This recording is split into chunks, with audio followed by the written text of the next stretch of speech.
Dear students, I start with lecture 14 of MET 310. આપણે last time vertex deleted અને એજ deleted સબગ્રાફ વિશે વાત કરી છે. ફરી એકવાર તમે જોઈ લો અને આપણે આગળ જઈએ. ચાલો.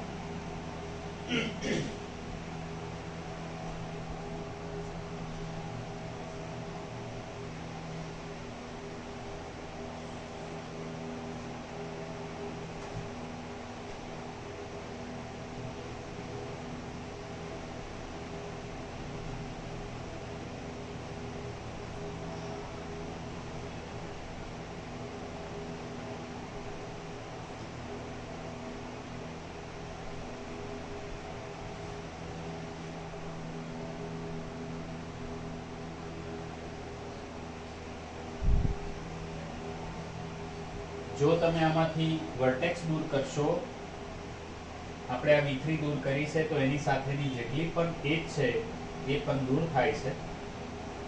પણ જો તમે એજ દૂર કરો છો તો વર્ટેક્સ કોઈ દૂર થતા નથી. ક્લિયર? આ અંદર જે ડેફિનેશન છે ફરીથી ધ્યાન રાખવાનું છે કે જો વર્ટેક્સ તમે દૂર કરી છે તો એની સાથે એ વર્ટેક્સનો સેટમાંથી બી દૂર થઈ જાય છે, પણ એજના સેટની અંદર જેટલી પણ એજ V સાથે ઇન્સિડન્ટ હોય એ બધી દૂર થઈ જાય છે. એટલે એજનો સેટ કેવો થાય કે ભાઈ જેટલી V સાથે ઇન્સિડન્ટ હોય એ નહીં આવે. એનો એક એન્ડ V માં હોય કે બે એન્ડ V માં, કારણ કે એજ લૂપ હશે તો એના બે એન્ડ V માં આવશે. પણ એજ દૂર કરશો જે રીતે અહીંયા મેં એજ દૂર કરી છે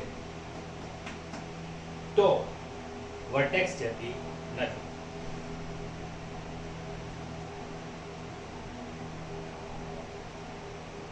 જો આ ગ્રાફ ઉપરથી પહેલા ભૂસી કાઢી,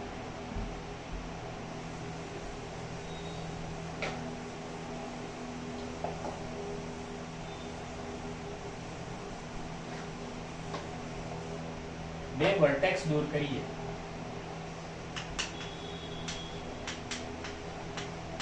G માઇનસ V1 V2 એટલે કે V1 અને V2 દૂર કરીએ તો કયો ગ્રાફ બચે?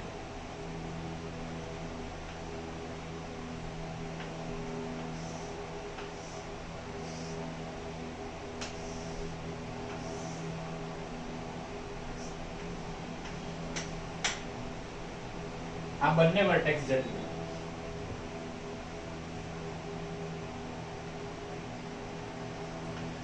E7, E8, E9, E10, E11, E12, V3, V4, V5 and V6 જોઈએ.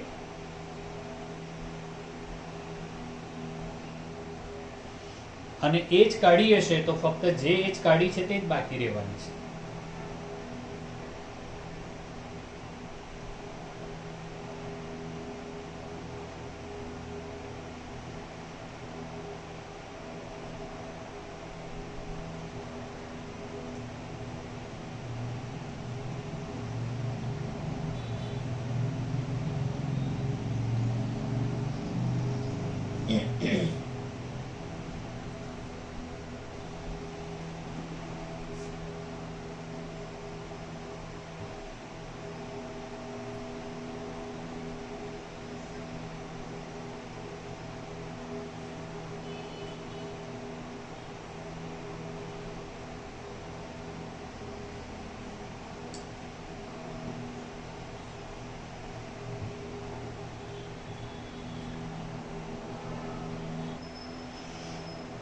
We have two more definitions on the board. First, on 42, the first one is vertex deleted 42 and second one in 42 is edge deleted. 43 is third definition, that is underlying simple graph of G, but first you should focus on 42.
So in this definition,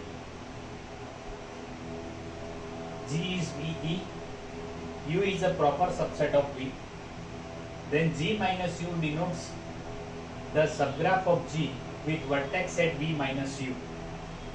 એટલે V માંથી U ના જેટલાની vertex છે એ બધા દૂર કરવાના અને એની સાથે જેટલી ઇન્સિડન્ટ થતી હોય એટલી એજીસ પણ ઓટોમેટિકલી જતી રહેશે. And whose edges are all those of G which are not incident with any vertex in U. This is called vertex deleted subgraph of G. હવે જ્યારે સેકન્ડ વન છે એ એજ નું છે તો F is subset of E. તો G minus F એવી રીતે મેળવવાનું છે કે એમાંથી બધી એજ જતી રહેશે પણ એના એન્ડ પોઈન્ટ એટલે કે વર્ટેક્સ જશે નહીં.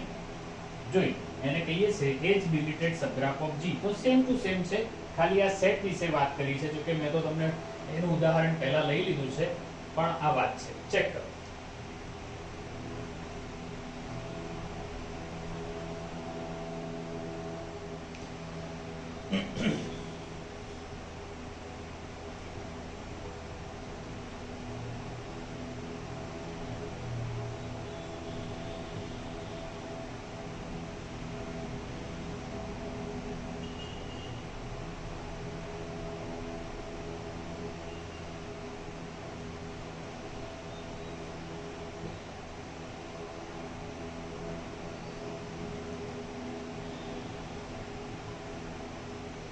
હવે છોકરાઓ ડેફિનેશન 43 ઉપર આવો.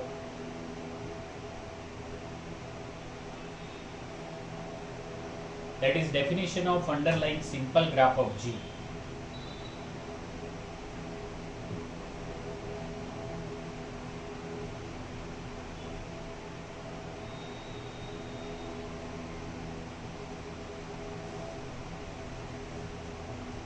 શબ્દો થોડા કોમ્પ્લિકેટેડ છે અને ડેફિનેશનમાં આપણે એને ફોલો કરવા પડે છે પણ હું તમને એને સિમ્પલી ઉદાહરણ લઈને બતાવી દઉં અને પછી આપણે એની ડેફિનેશન સમજીએ.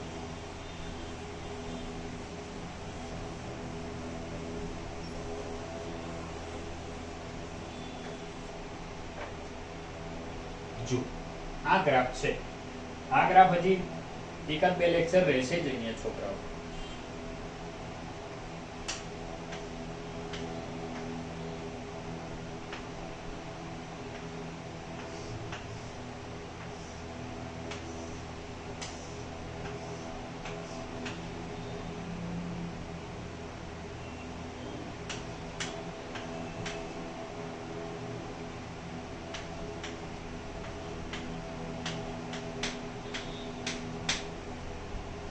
જો લૂપ અને પેરેલલ એજ આમાંથી કાઢી નાખો, વર્ટેક્સ નો સેટ એનો એ રાખો. એટલે મેં આ બે એજ કાઢી નાખી, બરાબર, આ લૂપ કાઢી નાખી, આ બે એજ કાઢી નાખી. હવે આ સિમ્પલ ગ્રાફ છે અને વર્ટેક્સ નો સેટ એનો એ છે. જેટલી પેરેલલ એજ હતી એ મેં કાઢી નાખી. અહીંયા પેરેલલ એજ હતી, અહીંયા પેરેલલ એજ હતી, અહીંયા લૂપ હતું. તો લૂપ અને પેરેલલ એજને તમે કાઢી નાખો અને પછી જે બાકી રહે છે એને શું કહે છે? Underline simple graph of G. જોઈ લઈએ. By deleting from a graph G all loops and in each collection of parallel edges, all edges but one in the collection, we obtain a simple spanning subgraph of G. Spanning નો મતલબ છે કે vertex નો set સરખો રહેશે. Called the underlying simple graph of G. ટૂંકમાં કહેવાનો મતલબ એમ છે કે એનો એજ ગ્રાફ લો, એમાંથી પેરેલલ એજ અને લૂપ કાઢી નાખો, લૂપ્સ હોય તો લૂપ્સ કાઢી નાખો અને જે ગ્રાફ બચે વર્ટેક્સ સેટ એનો એ હોવો જોઈએ. એને આપણે સિમ્પલ ગ્રાફ અને અંડરલાઈન સિમ્પલ ગ્રાફ કહીએ છીએ. ક્લિયર છે? આ વાત છે. બીજું કે આ રીતે જ મળે એવું નથી. કોઈને એવું થાય કે મારે આ E4 રાખવી છે તો આ બે કાઢી નાખો, E2 રાખવી છે તો આ બે કાઢી નાખો, આ બે કાઢી નાખો, E9 રાખી શકો. કહેવાનો મતલબ એમ છે કે એ ગ્રાફ સિમ્પલ રહેવો જોઈએ અને મેક્સિમમ એજ એમાં લઈ લેવાનું. લૂપ તો કાઢવું જ પડશે. ડેફિનેશન ચેક કરો. આનું ઉદાહરણ ત્યાં લીધું છે.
we have two more definition on the board, induced by U and induced by F.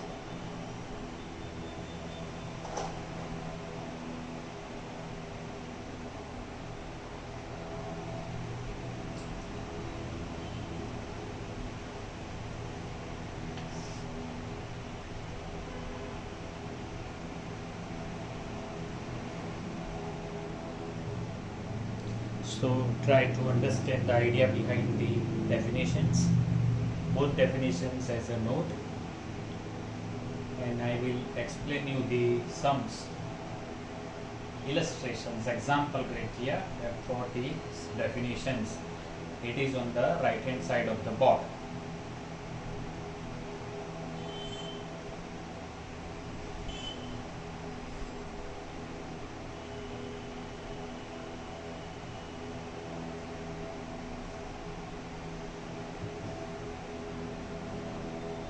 જો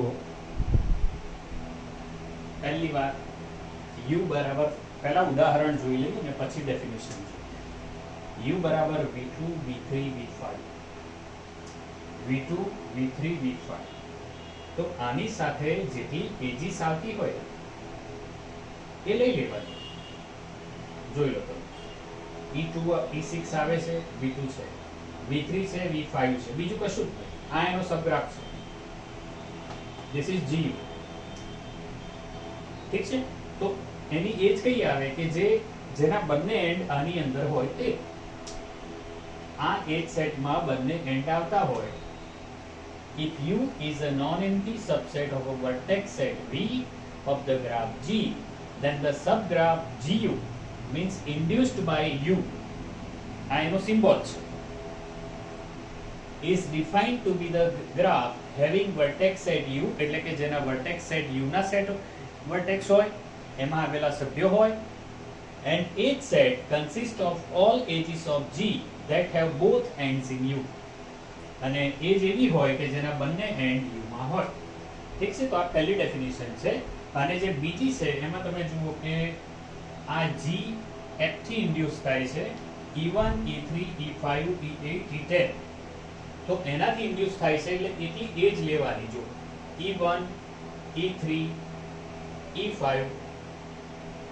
E8 આરે અને E10 અને એની અંદર જેટલા વર્ટાઇસીસ આવતા હોય એના એન્ડ વર્ટાઇસીસ એ લઈ લેવા. તો this is induced by edge, this is induced by વર્ટાઇસીસ.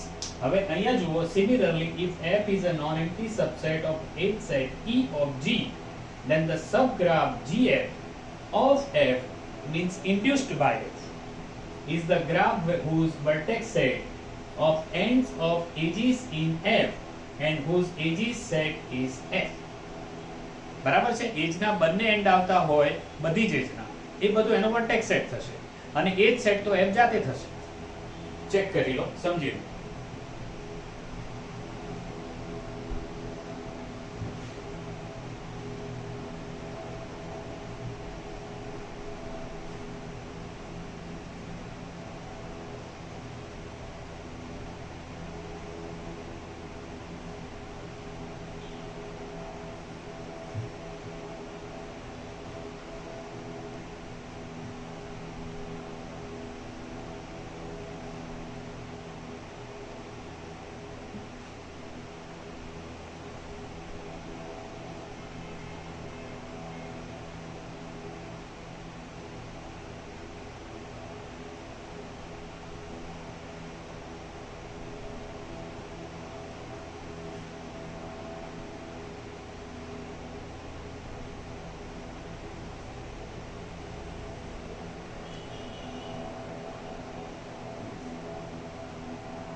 So we have one more definition on the board and particular examples for the particular definition. So first read the definition and try to understand the idea behind it.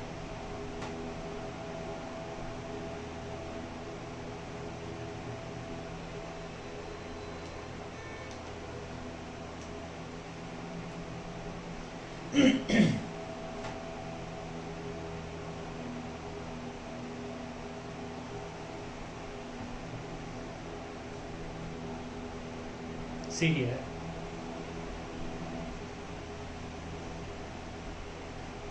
Two subgraphs G1 and G2 of a graph G are said to be disjoint. They are disjoint if they have no vertex in common. એટલે કે એમની વચ્ચે કોઈ vertex common ના હોય તો એને disjoint graph કહેવાય, અને જો એજ કોમન ના હોય, એજ disjoint if they have no edge in common. જો એજ કોમન ના આવતી હોય તો એમને એજ ડિસજોઇન્ટ કહેવાય. આ એક ગ્રાફ છે V1 V3 V4 આટલો ગ્રાફ છે આ તરફનો. આ બીજો ગ્રાફ છે V2 V5 V6.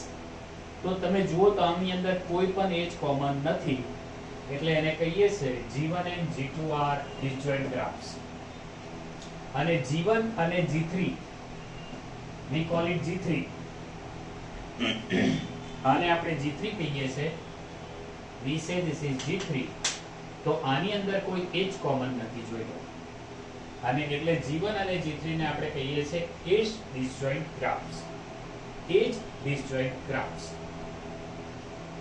Vertex common નથી તો ડિસજોઇન્ટ, અને એજ કોમન નથી તો એજ ડિસજોઇન્ટ. એટલે વર્ટેક્સ કોમન હોઈ શકે.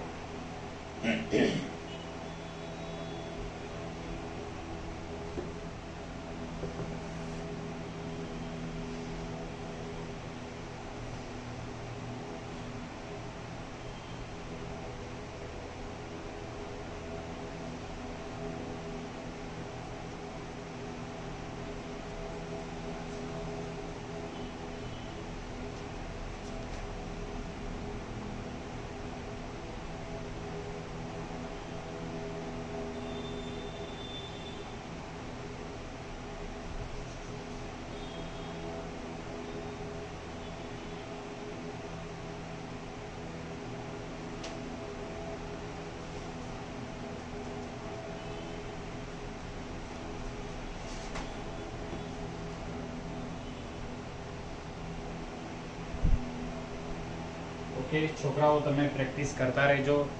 ડેફિનેશનનું ભંડોળ આપણું વધતું જાય છે. ડેફિનેશન તૈયાર કરતા રહેજો. આજના લેક્ચરમાં હવે બહુ આગળ નથી જતા આપણે. C you in the next lecture. Thank you very much.